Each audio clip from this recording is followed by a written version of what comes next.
ಇಲ್ಲಿವರೆಗೂ ಸಿಎಂ 5 ವರ್ಷ ನಾನು ಸಿಎಂ ಆಗಿರ್ತೀನಿ ಅಂತ ಹೇಳ್ತಿದ್ರು ಸಿದ್ದರಾಮಯ್ಯ.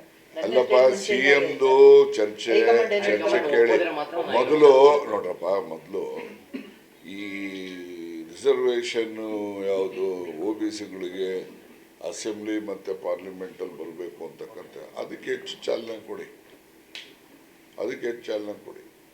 ಇದು ಈಗ ಆಯಿತು. ಚೀಫ್ ಮಿನಿಸ್ಟರ್ ಬಗ್ಗೆ ಏನೋ ಒಂದು ಸ್ಟೇಟ್ಮೆಂಟ್ ಹೇಳ್ತೀವಿ, ಬರೀ ಅದನ್ನೇ ನೀವು ಬ್ರೇಕಿಂಗ್ ನ್ಯೂಸ್ ಅಂತ ಹಾಕ್ಕೊಂಡು ಬರೀ ಹೋಗೋದಲ್ಲ, ಜನಪರವಾಗಿರ್ಬೇಕು ನೀವೆಲ್ಲ. ನೀವು ಕೂಡ ಪ್ರಜಾಪ್ರಭುತ್ವದ ಯಶಸ್ವಿಗೆ ನಿಮ್ಮ ಏನಿದೆ ಫೋರ್ತ್ ಎಸ್ಟೇಟ್, ನೀವೆಲ್ಲ ನಿಮ್ಮದು ಒಂದು ಸ್ತಂಭ ಇದ್ರೇ ಅದು ಸರಿಯಾಗಿ ನಿಂತ್ಕೊಳ್ಳೋದು. ಇನ್ನು ಮೂರರಲ್ಲಿ ನಿಲ್ಲಕ್ಕಾಗಲ್ಲ. ಅದಕ್ಕೋಸ್ಕರ ದೇಶದ ಜನರಿಗೆ ಮುಂದಿನ ದಿನಮಾನಗಳಲ್ಲಿ ಇಲ್ಲಿನ ಪ್ರಜಾಪ್ರಭುತ್ವ ವ್ಯವಸ್ಥೆ ಗಟ್ಟಿ ಅನ್ನಲಿಕ್ಕೆ, ಜನರಿಗೆ ಸ್ವಾಭಿಮಾನದ ಬದುಕನ್ನು ಕಾಣಲಿಕ್ಕೆ ಬೇಕಿರ್ತಕ್ಕಂಥ ವಾತಾವರಣವನ್ನು ಸೃಷ್ಟಿ ಮಾಡ್ತಕ್ಕಂಥ ಕಡೆ ಚಿಂತನೆಗಳು ಹೆಚ್ಚು ನಡಿಬೇಕು ಅಂತಕ್ಕಂಥದ್ದು ನಾನು ಹೇಳೋದು. ಸುಮ್ಮನೆ ಏನೋ ಇವತ್ತಿಂದು ಮಧ್ಯಾಹ್ನದ್ದು ನಾಳೆದಲ್ಲ, ಇವು ಯಾರಿಗೂ ನಿರಂತರವಾಗಿ ನಡ್ಕೊಂಡು ಹೋಗ್ತಿರ್ತದೆ. ಒಂದು ಲೋಪ ಆದರೂ ಕೂಡ ಸರಿಪಡಿಸ್ಕೊಳ್ತೀವಿ, ಗೊತ್ತಾಯ್ತಾ? ಉದ್ದೇಶಪೂರ್ವಕವಾಗಿ ಯಾರು ಲೋಪಗಳನ್ನು ಮಾಡೋಕ್ಕೆ ಹೋಗೋದಿಲ್ಲ. ಒಂದು ಲೋಪ ಬಂದು ಸರಿಪಡಿಸ್ಕೋಬೇಕು ಅಂತಕ್ಕಂಥದ್ದು. ವಿತ್ ಗುಡ್ ಇಂಟೆನ್ಷನ್ ಏನಾದರೂ ತಪ್ಪುಗಳಾದರೆ ಅದನ್ನು ನಾವು ಸರಿಪಡಿಸ್ಕೊಳ್ಳಲಿಕ್ಕೆ ಅವಕಾಶಗಳಿದ್ದೇ ಇರ್ತವೆ. ವಿತ್ ಮಾಲಫೈಡ್ ಇಂಟೆನ್ಷನ್ನು, ಸೆಲ್ಫಿಶ್ ಗೈನಿಗೆ ಏನಾದರೂ ತಪ್ಪುಗಳಾದಾಗ then it is not correct. ಅದರಿಂದ ಏನೇ ಇರಲಿ, ಈ ಒಂದು ಈಗಾಗಲೇ ಹಿಂದೆ ರಾಮಕೃಷ್ಣ ಹೆಗಡೆ ಅವರು ಇದಕ್ಕೆ JH ಪಟೇಲ್ರು, ದೇವೇಗೌಡರು ಮತ್ತು ನಮ್ಮಲ್ಲಿ ಮೊಯ್ಲಿಯವರು, ಬಂಗಾರಪ್ಪ ಇವರೆಲ್ಲ ಇದಕ್ಕೆ ಚಿಂತನೆ ಮಾಡಿದ್ರಿಂದ ಈ ನಮ್ಮ ಗ್ರಾಮ ಪಂಚಾಯಿತಿ, ಜಿಲ್ಲಾ ಪಂಚಾಯಿತಿ ಅಲ್ಲಿ ರಿಸರ್ವೇಷನ್ ಬರಲಿಕ್ಕೆ ಅವಕಾಶ ಆಯಿತು. ಈಗ ರಾಷ್ಟ್ರ ಮಟ್ಟದಲ್ಲೂ ಕೂಡ ಈ ಒಂದು ಚಿಂತನೆ ಬರಬೇಕು ಅಂತಕ್ಕಂಥದ್ದು ನನ್ನ ಉದ್ದೇಶ. ಈ ಚಿಂತನೆ ಬಂದಾಗ ನಾಳೆ ಬೆಳಿಗ್ಗೆ ಮುಂದಿನ ಎಲೆಕ್ಷನ್ಗೆ ಆಗೋಯ್ತು ಅಂತಲ್ಲ, ಯಾವತ್ತಾದ್ರೂ ಬರಬೇಕಿದು. ಇದು ಅಗತ್ಯ ಇದೆ ನಮ್ಮ ಅಂತ ದೊಡ್ಡ ದೇಶಕ್ಕೆ. ದೊಡ್ಡ ಪ್ರಜಾಪ್ರಭುತ್ವದ ರಾಷ್ಟ್ರ ನಮ್ಮಲ್ಲಿ ಇರ್ತಕ್ಕಂಥದ್ದು ಇಂಡಿಯಾ ದೇಶನೇ. ಈ ಭಾರತ ದೇಶದಲ್ಲಿ ಈ ರೀತಿಯ ಒಂದು ಅಧಿಕಾರ ಹಂಚಿಕೆ ಆಗಬೇಕು, ಸಂಪತ್ತು ಹಂಚಿಕೆ ಆಗಬೇಕು, ರಾಜಕೀಯ ಅಧಿಕಾರನೂ ಕೂಡ ಹಂಚಿಕೆ ಆಗಬೇಕು. ಆಗ ಎಲ್ಲ ಜನರಿಗೂ ನ್ಯಾಯ ದೊರಕದಂಗೆ ಆಗ್ತದೆ. ಈಗ ಎಷ್ಟೋ ಸಮುದಾಯಗಳಿಗೆ ಅವಕಾಶನೇ ಇಲ್ಲ ರೀ ವಿಧಾನಸಭೆಯಲ್ಲಿ, ಲೋಕಸಭೆಯಲ್ಲಿ. ನಮ್ಮ ಕರ್ನಾಟಕದ ನಾನು ಗಮನದಲ್ಲಿ ಇಟ್ಕೊಂಡು ಹೇಳ್ತೀನಿ. ಈಗ ತಿಂಗಳ ಸಮುದಾಯ ಯಾರಪ್ಪ ಇದ್ದಾರೆ? ಒಬ್ಬರಿಲ್ಲ ಅವ್ರಿಗೆ.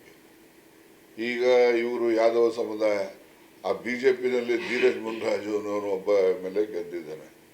ಅವನು ಕೂಡ ಊರುಗೋಲ್ರು, ಕಾಡುಗೋಲ್ರಲ್ಲ ಅವರು, ಗೊತ್ತಾಯ್ತಾ? ಆದರೆ ಕಾಡುಗೊಲ್ಲ ಸಮುದಾಯ ಅಷ್ಟೊಂದು ಅವರು ಆರ್ಥಿಕವಾಗೂ ಕೂಡ ಹಿನ್ನಡೆಯಲ್ಲಿದ್ದಾರೆ, ಶೈಕ್ಷಣಿಕವಾಗೂ ಹಿನ್ನಡೆ ಇದ್ದಾರೆ. ಅವರು ಅದರಲ್ಲೂ ಮುಂದುವರಕ್ಕೂ ಆಗೋದಿಲ್ಲ, ರಾಜಕೀಯವಾಗೂ ಮುಂದುವರಕ್ಕಾಗಲ್ಲ. ರಾಜಕೀಯವಾಗಿ ಎಲ್ಲಿ ಅಧಿಕಾರ ಬರ್ತದೆ ಅವರು ಆಗ ಆ ಸಮಾಜವನ್ನು ನ್ಯಾಯ ದೊರಕಿಸ್ಕೊಡ್ಲಿಕ್ಕೆ ಅವರು ಪ್ರಯತ್ನ ಮಾಡ್ತಾರೆ, ಗೊತ್ತಾಯ್ತಾ? ಅದರಿಂದ ರಾಜಕೀಯ ಅಧಿಕಾರ ಇಟ್ ಈಸ್ ಪ್ಯಾರಮೌಂಟ್. ಅದು ಅಷ್ಟು powerful weapon on the earth. ಅದು ಹಂಚಿಕೆ ಆಗಬೇಕು. ಯಾವುದೋ 2 ಎಕರೆ ಭೂಮಿ ತಗೊಂಬಿಟ್ರೆ ಯಾರಿಗೋ ಒಂದು ಲಾರಿನೋ ಬಸ್ಸೋ ಸಾಲ ಕೊಡಿಸ್ಬಿಟ್ರೆ ಅವನ್ನ ಆರ್ಥಿಕವಾಗಿ ಇದಾಗೋದಿಲ್ಲ. ವಿದ್ಯಾವಂತರಾಗಬೇಕು, ಮತ್ತು ಪ್ರತಿಯೊಂದರಲ್ಲೂ ಕೂಡ ಸಮಾನತೆ ಬರಬೇಕು ಅಂದ್ರೆ ರಾಜಕೀಯ ಅಧಿಕಾರ ಹಂಚಿಕೆ ಆಗಬೇಕು ಅಂತಕ್ಕಂಥದ್ದು ನನ್ನ ಒಂದು ಅಭಿಲಾಷೆ. ಸಿಎಂ 5 ವರ್ಷ ನಾನು ಸಿಎಂ ಆಗಿರ್ತೀನಿ ಅಂತ ಹೇಳ್ತಿದ್ರು ಸಿದ್ದರಾಮಯ್ಯ. ಅಲ್ಲಪ್ಪ, ಸಿಎಂದು ಚರ್ಚೆ ಕೇಳಿ ಮೊದಲು ನೋಡ್ರಪ್ಪ, ಮೊದಲು ಈ ರಿಸರ್ವೇಷನ್ ಯಾವುದು OBCಗಳಿಗೆ ಅಸೆಂಬ್ಲಿ ಮತ್ತು ಪಾರ್ಲಿಮೆಂಟಲ್ಲಿ ಬರಬೇಕು ಅಂತಕ್ಕಂಥ ಅದಕ್ಕೆ ಹೆಚ್ಚು ಚಾಲನೆ ಕೊಡಿ, ಇದು ಈಗ ಆಯಿತು. ಚೀಫ್ ಮಿನಿಸ್ಟರ್ ಬಗ್ಗೆ ಏನೋ ಒಂದು ಸ್ಟೇಟ್ಮೆಂಟ್ ಹೇಳ್ತೀವಿ, ಬರೀ ಅದನ್ನೇ ನೀವು ಬ್ರೇಕಿಂಗ್ ನ್ಯೂಸ್ ಅಂತ ಹಾಕ್ಕೊಂಡು ಬರೀ ಹೋಗೋದಲ್ಲ, ಜನಪರವಾಗಿರ್ಬೇಕು ನೀವೆಲ್ಲ. ನೀವು ಕೂಡ ಪ್ರಜಾಪ್ರಭುತ್ವದ ಯಶಸ್ವಿಗೆ ನಿಮ್ಮ ಏನಿದೆ ಫೋರ್ತ್ ಎಸ್ಟೇಟ್, ನೀವೆಲ್ಲ ನಿಮ್ಮದು ಒಂದು ಸ್ತಂಭ ಇದ್ರೇ ಅದು ಸರಿಯಾಗಿ ನಿಂತ್ಕೊಳ್ಳೋದು. ಇನ್ನು ಮೂರರಲ್ಲಿ ನಿಲ್ಲಕ್ಕಾಗಲ್ಲ. ಅದಕ್ಕೋಸ್ಕರ ದೇಶದ ಜನರಿಗೆ ಮುಂದಿನ ದಿನಮಾನಗಳಲ್ಲಿ ಇಲ್ಲಿನ ಪ್ರಜಾಪ್ರಭುತ್ವ ವ್ಯವಸ್ಥೆ ಗಟ್ಟಿ ಅನ್ನಲಿಕ್ಕೆ, ಜನರಿಗೆ ಸ್ವಾಭಿಮಾನದ ಬದುಕನ್ನು ಕಾಣಲಿಕ್ಕೆ ಬೇಕಿರ್ತಕ್ಕಂಥ ವಾತಾವರಣವನ್ನು ಸೃಷ್ಟಿ ಮಾಡ್ತಕ್ಕಂಥ ಕಡೆ ಚಿಂತನೆಗಳು ಹೆಚ್ಚು ನಡಿಬೇಕು ಅಂತಕ್ಕಂಥದ್ದು ನಾನು ಹೇಳೋದು. ಸುಮ್ಮನೆ ಏನೋ ಇವತ್ತಿಂದು ಮಧ್ಯಾಹ್ನದ್ದು ನಾಳೆದಲ್ಲ, ಇವು ಯಾರಿಗೂ ನಿರಂತರವಾಗಿ ನಡ್ಕೊಂಡು ಹೋಗ್ತಿರ್ತದೆ. ಒಂದು ಲೋಪ ಆದರೂ ಕೂಡ ಸರಿಪಡಿಸ್ಕೊಳ್ತೀವಿ, ಗೊತ್ತಾಯ್ತಾ? ಉದ್ದೇಶಪೂರ್ವಕವಾಗಿ ಯಾರು ಲೋಪಗಳನ್ನು ಮಾಡೋಕ್ಕೆ ಹೋಗೋದಿಲ್ಲ. ಒಂದು ಲೋಪ ಬಂದು ಸರಿಪಡಿಸ್ಕೋಬೇಕು ಅಂತಕ್ಕಂಥದ್ದು. ವಿತ್ ಗುಡ್ ಇಂಟೆನ್ಷನ್ ಏನಾದರೂ ತಪ್ಪುಗಳಾದರೆ ಅದನ್ನು ನಾವು ಸರಿಪಡಿಸ್ಕೊಳ್ಳಿಕ್ಕೆ ಅವಕಾಶಗಳಿದ್ದೇ ಇರ್ತವೆ. ವಿತ್ ಮಾಲಫೈಡ್ ಇಂಟೆನ್ಷನ್ನು, ಸೆಲ್ಫಿಶ್ ಗೈನಿಗೆ ಏನಾದರೂ ತಪ್ಪುಗಳಾದಾಗ then it is not correct. ಅದರಿಂದ ಏನೇ ಇರಲಿ, ಈ ಒಂದು ಈಗಾಗಲೇ ಹಿಂದೆ ರಾಮಕೃಷ್ಣ ಹೆಗಡೆ ಅವರು ಇದಕ್ಕೆ JH ಪಟೇಲ್ರು, ದೇವೇಗೌಡರು ಮತ್ತು ನಮ್ಮಲ್ಲಿ ಮೊಯ್ಲಿಯವರು, ಬಂಗಾರಪ್ಪ ಇವರೆಲ್ಲ ಇದಕ್ಕೆ ಚಿಂತನೆ ಮಾಡಿದ್ರಿಂದ ಈ ನಮ್ಮ ಗ್ರಾಮ ಪಂಚಾಯಿತಿ, ಜಿಲ್ಲಾ ಪಂಚಾಯಿತಿ ಅಲ್ಲಿ ರಿಸರ್ವೇಷನ್ ಬರಲಿಕ್ಕೆ ಅವಕಾಶ ಆಯಿತು. ಈಗ ರಾಷ್ಟ್ರ ಮಟ್ಟದಲ್ಲೂ ಕೂಡ ಈ ಒಂದು ಚಿಂತನೆ ಬರಬೇಕು ಅಂತಕ್ಕಂಥದ್ದು ನನ್ನ ಉದ್ದೇಶ. ಈ ಚಿಂತನೆ ಬಂದಾಗ ನಾಳೆ ಬೆಳಿಗ್ಗೆ ಮುಂದಿನ ಎಲೆಕ್ಷನ್ಗೆ ಆಗೋಯ್ತು ಅಂತಲ್ಲ, ಯಾವತ್ತಾದ್ರೂ ಬರಬೇಕಿದು. ಇದು ಅಗತ್ಯ ಇದೆ ನಮ್ಮ ಅಂತ ದೊಡ್ಡ ದೇಶಕ್ಕೆ. ದೊಡ್ಡ ಪ್ರಜಾಪ್ರಭುತ್ವದ ರಾಷ್ಟ್ರ ನಮ್ಮಲ್ಲಿ ಇರ್ತಕ್ಕಂಥದ್ದು ಇಂಡಿಯಾ ದೇಶನೇ. ಈ ಭಾರತ ದೇಶದಲ್ಲಿ ಈ ರೀತಿಯ ಒಂದು ಅಧಿಕಾರ ಹಂಚಿಕೆ ಆಗಬೇಕು. ಸಂಪತ್ತು ಹಂಚಿಕೆ ಆಗಬೇಕು, ರಾಜಕೀಯ ಅಧಿಕಾರನೂ ಕೂಡ ಹಂಚಿಕೆ ಆಗಬೇಕು. ಆಗ ಎಲ್ಲ ಜನರಿಗೂ ನ್ಯಾಯ ದೊರಕದಂಗೆ ಆಗ್ತದೆ. ಈಗ ಎಷ್ಟೋ ಸಮುದಾಯಗಳಿಗೆ ಅವಕಾಶನೇ ಇಲ್ಲ ರೀ ವಿಧಾನಸಭೆಯಲ್ಲಿ, ಲೋಕಸಭೆಯಲ್ಲಿ. ನಮ್ಮ ಕರ್ನಾಟಕದ ನಾನು ಗಮನದಲ್ಲಿ ಇಟ್ಕೊಂಡು ಹೇಳ್ತೀನಿ. ಈಗ ತಿಂಗಳ ಸಮುದಾಯ ಯಾರಪ್ಪ ಇದ್ದಾರೆ? ಒಬ್ಬರಿಲ್ಲ ಅವ್ರಿಗೆ. ಈಗ ಇವರು ಯಾದವ ಸಮುದಾಯ, ಆ BJPನಲ್ಲಿ ಧೀರಜ್ ಮುನ್ರಾಜು ಅನ್ನೋರು ಒಬ್ಬ MLA ಗೆದ್ದಿದ್ದಾನೆ. ಅವನು ಕೂಡ ಊರುಗೋಲ್ರು, ಕಾಡುಗೋಲ್ರಲ್ಲ ಅವರು, ಗೊತ್ತಾಯ್ತಾ? ಆದರೆ ಕಾಡುಗೊಲ್ಲ ಸಮುದಾಯ ಅಷ್ಟೊಂದು ಅವರು ಆರ್ಥಿಕವಾಗೂ ಕೂಡ ಹಿನ್ನಡೆಯಲ್ಲಿದ್ದಾರೆ, ಶೈಕ್ಷಣಿಕವಾಗೂ ಹಿನ್ನಡೆ ಇದ್ದಾರೆ. ಅವರು ಅದರಲ್ಲೂ ಮುಂದುವರಕ್ಕೂ ಆಗೋದಿಲ್ಲ, ರಾಜಕೀಯವಾಗೂ ಮುಂದುವರಕ್ಕಾಗಲ್ಲ. ರಾಜಕೀಯವಾಗಿ ಎಲ್ಲಿ ಅಧಿಕಾರ ಬರ್ತದೆ ಅವರು ಆಗ ಆ ಸಮಾಜವನ್ನು ನ್ಯಾಯ ದೊರಕಿಸ್ಕೊಡ್ಲಿಕ್ಕೆ ಅವನು ಪ್ರಯತ್ನ ಮಾಡ್ತಾರೆ, ಗೊತ್ತಾಯ್ತಾ? ಅದರಿಂದ ರಾಜಕೀಯ ಅಧಿಕಾರ ಇಟ್ ಈಸ್ ಪ್ಯಾರಮೌಂಟ್. ಅದು ಅಷ್ಟು powerful weapon on the earth. ಅದು ಹಂಚಿಕೆ ಆಗಬೇಕು.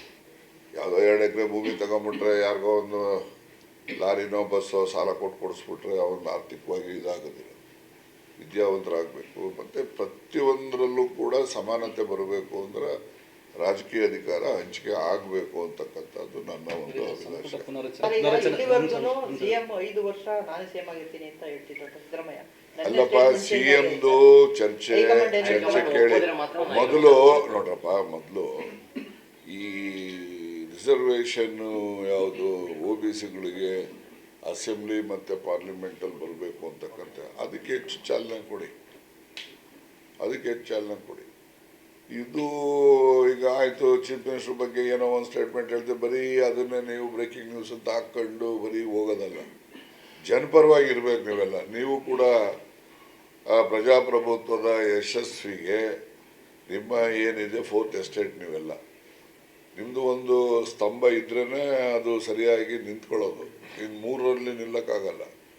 ಅದಕ್ಕೋಸ್ಕರ ದೇಶದ ಜನರಿಗೆ ಮುಂದಿನ ದಿನಮಾನಗಳಲ್ಲಿ ಇಲ್ಲಿನ ಪ್ರಜಾಪ್ರಭುತ್ವ ವ್ಯವಸ್ಥೆ ಗಟ್ಟಿ ಅನ್ನಲಿಕ್ಕೆ, ಜನರಿಗೆ ಸ್ವಾಭಿಮಾನದ ಬದುಕನ್ನು ಕಾಣಲಿಕ್ಕೆ ಬೇಕಿರ್ತಕ್ಕಂಥ ವಾತಾವರಣವನ್ನು ಸೃಷ್ಟಿ ಮಾಡ್ತಕ್ಕಂಥ ಕಡೆ ಚಿಂತನೆಗಳು ಹೆಚ್ಚು ನಡಿಬೇಕು ಅಂತಕ್ಕಂಥದ್ದು ನಾನು ಹೇಳೋದು. ಸುಮ್ಮನೆ ಏನೋ ಇವತ್ತಿಂದು ಮಧ್ಯಾಹ್ನದ್ದು ನಾಳೆದಲ್ಲ. ಇವು ಯಾರಿಗೂ ನಿರಂತರವಾಗಿ ನಡ್ಕೊಂಡು ಹೋಗ್ತಿರ್ತದೆ. ಒಂದು ಲೋಪ ಆದರೂ ಕೂಡ ಸರಿಪಡಿಸ್ಕೊಳ್ತೀವಿ, ಗೊತ್ತಾಯ್ತಾ? ಉದ್ದೇಶಪೂರ್ವಕವಾಗಿ ಯಾರು ಲೋಪಗಳನ್ನು ಮಾಡೋಕ್ಕೆ ಹೋಗೋದಿಲ್ಲ. ಒಂದು ಲೋಪ ಬಂದು ಸರಿಪಡಿಸ್ಕೋಬೇಕು ಅಂತಕ್ಕಂಥದ್ದು. ವಿತ್ ಗುಡ್ ಇಂಟೆನ್ಷನ್ ಏನಾದರೂ ತಪ್ಪುಗಳಾದರೆ ಅದನ್ನು ನಾವು ಸರಿಪಡಿಸ್ಕೊಳ್ಳಿಕ್ಕೆ ಅವಕಾಶಗಳಿದ್ದೇ ಇರ್ತವೆ. ವಿತ್ ಮಾಲಫೈಡ್ ಇಂಟೆನ್ಷನ್ನು, ಸೆಲ್ಫಿಶ್ ಗೈನಿಗೆ ಏನಾದರೂ ತಪ್ಪುಗಳಾದಾಗ then it is not correct. ಅದರಿಂದ ಏನೇ ಇರಲಿ, ಈ ಒಂದು ಈಗಾಗಲೇ ಹಿಂದೆ ರಾಮಕೃಷ್ಣ ಹೆಗಡೆ ಅವರು ಇದಕ್ಕೆ JH ಪಟೇಲ್ರು, ದೇವೇಗೌಡರು ಮತ್ತು ನಮ್ಮಲ್ಲಿ ಮೊಯ್ಲಿಯವರು, ಬಂಗಾರಪ್ಪ ಇವರೆಲ್ಲ ಇದಕ್ಕೆ ಚಿಂತನೆ ಮಾಡಿದ್ರಿಂದ ಈ ನಮ್ಮ ಗ್ರಾಮ ಪಂಚಾಯಿತಿ, ಜಿಲ್ಲಾ ಪಂಚಾಯಿತಿ ಅಲ್ಲಿ ರಿಸರ್ವೇಷನ್ ಬರಲಿಕ್ಕೆ ಅವಕಾಶ ಆಯಿತು. ಈಗ ರಾಷ್ಟ್ರ ಮಟ್ಟದಲ್ಲೂ ಕೂಡ ಈ ಒಂದು ಚಿಂತನೆ ಬರಬೇಕು ಅಂತಕ್ಕಂಥದ್ದು ನನ್ನ ಉದ್ದೇಶ. ಈ ಚಿಂತನೆ ಬಂದಾಗ ನಾಳೆ ಬೆಳಿಗ್ಗೆ ಮುಂದಿನ ಎಲೆಕ್ಷನ್ಗೆ ಆಗೋಯ್ತು ಅಂತಲ್ಲ, ಯಾವತ್ತಾದ್ರೂ ಬರಬೇಕಿದು. ಇದು ಅಗತ್ಯ ಇದೆ ನಮ್ಮ ಅಂತ ದೊಡ್ಡ ದೇಶಕ್ಕೆ. ದೊಡ್ಡ ಪ್ರಜಾಪ್ರಭುತ್ವದ ರಾಷ್ಟ್ರ ನಮ್ಮಲ್ಲಿ ಇರ್ತಕ್ಕಂಥದ್ದು ಇಂಡಿಯಾ ದೇಶನೇ. ಈ ಭಾರತ ದೇಶದಲ್ಲಿ ಈ ರೀತಿಯ ಒಂದು ಅಧಿಕಾರ ಹಂಚಿಕೆ ಆಗಬೇಕು. ಸಂಪತ್ತು ಹಂಚಿಕೆ ಆಗಬೇಕು, ರಾಜಕೀಯ ಅಧಿಕಾರನೂ ಕೂಡ ಹಂಚಿಕೆ ಆಗಬೇಕು. ಆಗ ಎಲ್ಲ ಜನರಿಗೂ ನ್ಯಾಯ ದೊರಕದಂಗೆ ಆಗ್ತದೆ. ಈಗ ಎಷ್ಟೋ ಸಮುದಾಯಗಳಿಗೆ ಅವಕಾಶನೇ ಇಲ್ಲ ರೀ ವಿಧಾನಸಭೆಯಲ್ಲಿ, ಲೋಕಸಭೆಯಲ್ಲಿ. ನಮ್ಮ ಕರ್ನಾಟಕದ ನಾನು ಗಮನದಲ್ಲಿ ಇಟ್ಕೊಂಡು ಹೇಳ್ತೀನಿ. ಈಗ ತಿಂಗಳ ಸಮುದಾಯ ಯಾರಪ್ಪ ಇದ್ದಾರೆ? ಒಬ್ಬರಿಲ್ಲ ಅವ್ರಿಗೆ. ಈಗ ಇವರು ಯಾದವ ಸಮುದಾಯ, ಆ BJPನಲ್ಲಿ ಧೀರಜ್ ಮುನ್ರಾಜು ಅನ್ನೋರು ಒಬ್ಬ MLA ಗೆದ್ದಿದ್ದಾನೆ. ಅವನು ಕೂಡ ಊರುಗೋಲ್ರು, ಕಾಡುಗೋಲ್ರಲ್ಲ ಅವರು, ಗೊತ್ತಾಯ್ತಾ? ಆದರೆ ಕಾಡುಗೊಲ್ಲ ಸಮುದಾಯ ಅಷ್ಟೊಂದು ಅವರು ಆರ್ಥಿಕವಾಗೂ ಕೂಡ ಹಿನ್ನಡೆಯಲ್ಲಿದ್ದಾರೆ, ಶೈಕ್ಷಣಿಕವಾಗೂ ಹಿನ್ನಡೆ ಇದ್ದಾರೆ. ಅವರು ಅದರಲ್ಲೂ ಮುಂದುವರಕ್ಕೂ ಆಗೋದಿಲ್ಲ, ರಾಜಕೀಯವಾಗೂ ಮುಂದುವರಕ್ಕಾಗಲ್ಲ. ರಾಜಕೀಯವಾಗಿ ಎಲ್ಲಿ ಅಧಿಕಾರ ಬರ್ತದೆ ಅವರು ಆಗ ಆ ಸಮಾಜವನ್ನು ನ್ಯಾಯ ದೊರಕಿಸ್ಕೊಡ್ಲಿಕ್ಕೆ ಅವನು ಪ್ರಯತ್ನ ಮಾಡ್ತಾರೆ, ಗೊತ್ತಾಯ್ತಾ? ಅದರಿಂದ ರಾಜಕೀಯ ಅಧಿಕಾರ ಇಟ್ ಈಸ್ ಪ್ಯಾರಮೌಂಟ್. ಅದು ಅಷ್ಟು powerful weapon on the earth. ಅದು ಹಂಚಿಕೆ ಆಗಬೇಕು. ಯಾವುದೋ 2 ಎಕರೆ ಭೂಮಿ ತಗೊಂಬಿಟ್ರೆ ಯಾರಿಗೋ ಒಂದು ಲಾರಿನೋ ಬಸ್ಸೋ ಸಾಲ ಕೊಡಿಸ್ಬಿಟ್ರೆ ಅವ್ರನ್ನ ಆರ್ಥಿಕವಾಗಿ ಇದಾಗೋದಿಲ್ಲ. ವಿದ್ಯಾವಂತರಾಗಬೇಕು, ಮತ್ತು ಪ್ರತಿಯೊಂದರಲ್ಲೂ ಕೂಡ ಸಮಾನತೆ ಬರಬೇಕು ಅಂದರೆ ರಾಜಕೀಯ ಅಧಿಕಾರ ಹಂಚಿಕೆ ಆಗಬೇಕು ಅಂತಕ್ಕಂಥದ್ದು ನನ್ನ ಒಂದು ಅಭಿಲಾಷೆ.